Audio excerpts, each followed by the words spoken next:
ঈদের দিন ভুলেও করবেন না এই তিনটি কাজ। যারা এই তিনটি কাজ করবে তারা আল্লাহ ও তার রাসূলের কাছে দায়বদ্ধ থাকবে। হাসরের ময়দানে জবাবদিহি করতে হবে। আপনাদের মাধ্যমে মা বোনদেরকেও জানাতে চাই এই তিনটি কাজ থেকে বিরত থাকার জন্য। ঈদের দিন যারা এই তিনটি কাজ করবে তারা রাসূলের সুপারিশ থেকে বঞ্চিত হবে এবং নিজেই জাহান্নামের রাস্তা তৈরি করে নিবে, কোনো নিস্তার নেই। হাদিসে রাসূলুল্লাহ সাল্লাল্লাহু আলাইহি ওয়াসাল্লাম ঈদের দিন এই তিনটি কাজ করতে বারবার নিষেধ করেছেন। প্রিয় দর্শক, আপনি যদি রাসূলুল্লাহ সাল্লাল্লাহু আলাইহি ওয়াসাল্লাম কে ভালোবাসেন অবশ্যই আলহামদুলিল্লাহ কমেন্ট করবেন এবং রাসূলের এই হাদিসটি সকলের মাঝে পৌঁছে দিবেন। 1 নম্বরে রাসূলুল্লাহ সাল্লাল্লাহু আলাইহি ওয়াসাল্লাম যে কাজ করতে নিষেধ করেছেন তা হলো ফিতরা না দিয়ে ঈদগাহে যাওয়া যাবে না। কেউ যদি মনে করে নামাজ পড়ে এসে ফিতরা দিব তাহলে হয়তো কোনো কারণবশত তার ফিতরা দেওয়া হবে না, এটি যেন ভুলে না যায়। এর জন্য ঈদগাহে যাওয়ার আগেই অবশ্যই গরিব দুঃখীদের ফিতরা দিয়ে দিবেন। আপনার কাছে গরিব দুঃখীদের হক হলো ফিতরা, তাই তাদেরকে ভুলেও বঞ্চিত করবেন না। এবং যেই সংসারে শুধু মহিলারা আছে তারা অবশ্যই ফিতরা দিবেন এবং হক আদায় করবেন। এই তিনটি কাজ সম্পর্কে শুনলে আপনারা বলবেন এই কাজ তো আমরা হর হামেশাই করে থাকি, কিন্তু এই তিনটি কাজের ফরজে কতটা ভয়ানক তা সম্পর্কে রাসূলুল্লাহ সাল্লাল্লাহু আলাইহি ওয়াসাল্লাম বিস্তারিত বলেছেন।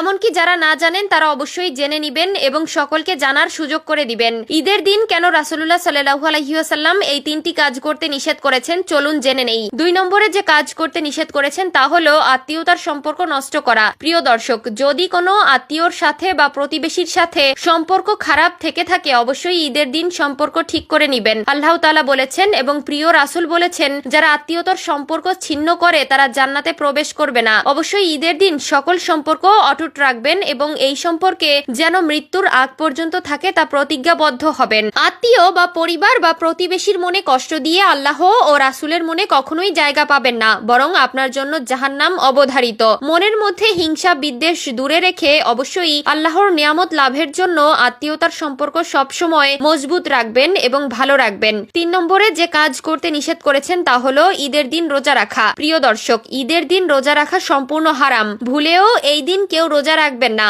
যদি কেউ রোজায় কাফফারা আদায় করতে চান অবশ্যই তা ঈদের পরে আদায় করবেন। বিশেষ করে ঈদের দিন আল্লাহ তাআলা সকলকে হাসি খুশি রাখার জন্য একটি বিশেষ দিন দিয়েছেন। এই দিন সকলে পেট পুরে খাবে এবং আল্লাহর নিয়ামত ও শুকরিয়া করবে। তাই রোজার সময় রোজা রাখবেন এবং ঈদের দিন আপনার সারা মাসের রোজার আনন্দ উপভোগ করবেন। যারা এই তিনটি কাজ করবে তারা অবশ্যই পাপী হবে। তাই এই তিনটি কাজ থেকে সকলে বিরত থাকবেন এবং অন্যকেও বিরত থাকতে পরামর্শ দিবেন। আল্লাহ তাআলা আমাদের সকলকে বোঝার তৌফিক দান করুক, আমিন। ঈদের দিন যারা এই তিনটি কাজ করবে তাদের সারা মাসের রোজার কোনো প্রতিদান পাবে না, এমনকি সেই ইসলামের দায়িত্ব অবহেলার জন্য আল্লাহর কাছে জবাবদিহি করতে হবে। ঈদ মুসলিমদের জন্য খুশি ও শান্তি বয়ে আনে। 30 দিন রোজা রাখার পরে মুসলিমদের জন্য একটি খুশির দিন হলো ঈদের দিন, কিন্তু এই তিনটি কাজের জন্য তারা গুনাহগার হবে।